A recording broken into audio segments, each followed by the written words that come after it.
किसान परिवार में जन्मे धरतीपुत्र मुलायम सिंह यादव जमीनी स्तर से उठकर राजनीति में आए थे। वे पहलवानी के काफी शौकीन थे और चरखा दाव काफी अच्छे से लगाते थे, जिसके कारण वे दूर दूर तक मशहूर थे। एक बार की बात है जब 1962 की जसवंत नगर के एक गांव में विधानसभा का चुनाव चल रहा था। वहां नत्थू सिंह ने मुलायम सिंह यादव को बड़े बड़े पहलवानों को चित्त करते देखा। बस उसके बाद से नत्थू सिंह नेताजी से प्रभावित हुए और उन्हें अपना शिष्य बना लिया। नत्थू सिंह ने ही नेताजी को राजनीति के गुरु सिखाए थे। 1966 में उन्हें विधानसभा का टिकट दिलाया और उन्होंने जीत भी हासिल की। पेश है हमारी एक खास रिपोर्ट।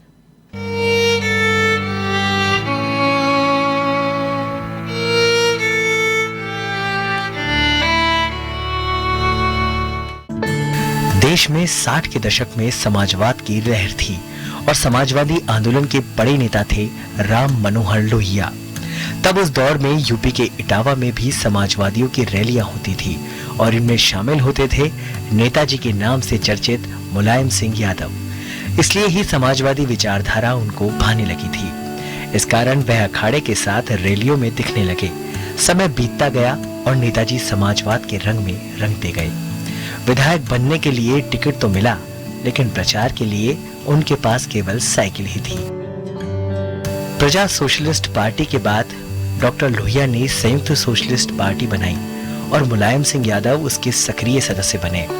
वे क्षेत्र के गरीबों किसानों की आवाज उठाते।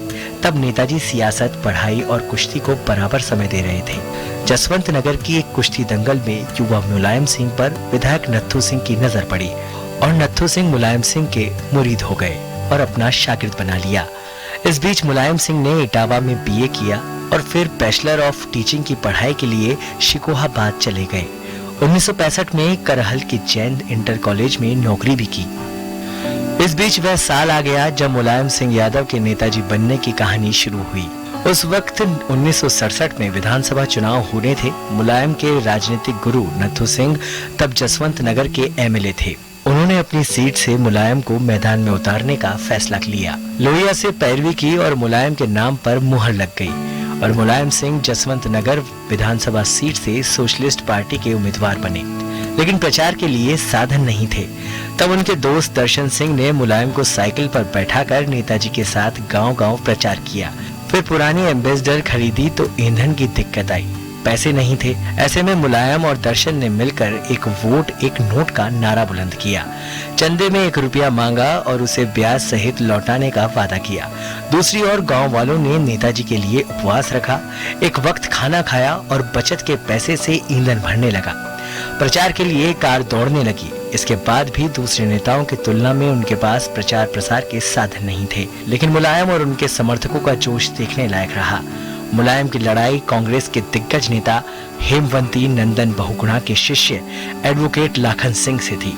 लेकिन जब नेताजी आए तो सभी चौंक गए। सियासत के अखाड़े की पहली लड़ाई मुलायम सिंह जीते और सिर्फ 28 साल की उम्र में प्रदेश के सबसे कम उम्र के विधायक बने और यहीं से मुलायम सिंह नेताजी कहलाए।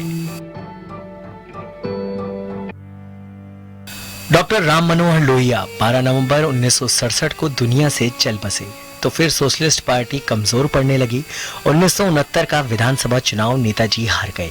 अब तक चौधरी चरण सिंह की पार्टी भारतीय लोकदल मजबूत होने लगी थी। चौधरी चरण सिंह पश्चिमी उत्तर प्रदेश में किसानों की सबसे बड़ी आवाज थे। मुलायम सिंह के शामिल होने से पार्टी और मजबूत हुई। चरण सिंह नेताजी को नन्हे नेपोलियन कहते थे। धीरे धीरे मुलायम सिंह का राजनीतिक कद बढ़ता गया। तब उनकी गिनती राष्ट्रीय नेताओं में होने लगी थी। मुलायम सिंह यादव के राजनीतिक करियर पर नजर डाले तो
2012 में मुलायम सिंह यादव की पार्टी फिर सत्ता में लौटी, लेकिन इस बार मुलायम सिंह यादव ने अपने बेटे अखिलेश यादव को सीएम बनाया और सक्रिय राजनीति से थोड़ी दूरी बनाई। इटावा जिले के सैफई में 22 नवंबर 1939 को जन्मे नेताजी ने बचपन में भले ही अखाड़े में पहलवानी की हो, लेकिन राजनीतिक जीवन के अखाड़े में उन्होंने कई दिग्गज नेताओं को चित किया है। समाजवादी पार्टी के नेता के तौर पर खुद सबसे बड़े सूबे के 3 बार मुख्यमंत्री रहे, केंद्र में रक्षा मंत्री रहे, यहाँ तक कि पीएम तक की लड़ाई में चर्चा में रहे। मुलायम के जीवन पर समाजवाद की छाप अंतिम समय तक रही। यही कारण है कि खुद ने स्वस्थ रहते हुए अपने बेटे अखिलेश को उत्तर प्रदेश का मुख्यमंत्री बनाकर जीते जी राजनीति की विरासत सौंप दी। ऐसे मुलायम सिंह भले ही सशरीर हमसे विदा हो गए हों, लेकिन लोगों की यादों में हमेशा बने रहेंगे। उनके द्वारा यूपी के लिए किए कार्य सदैव जिंदा रहेंगे। Bureau report, A1 TV, Jaipur.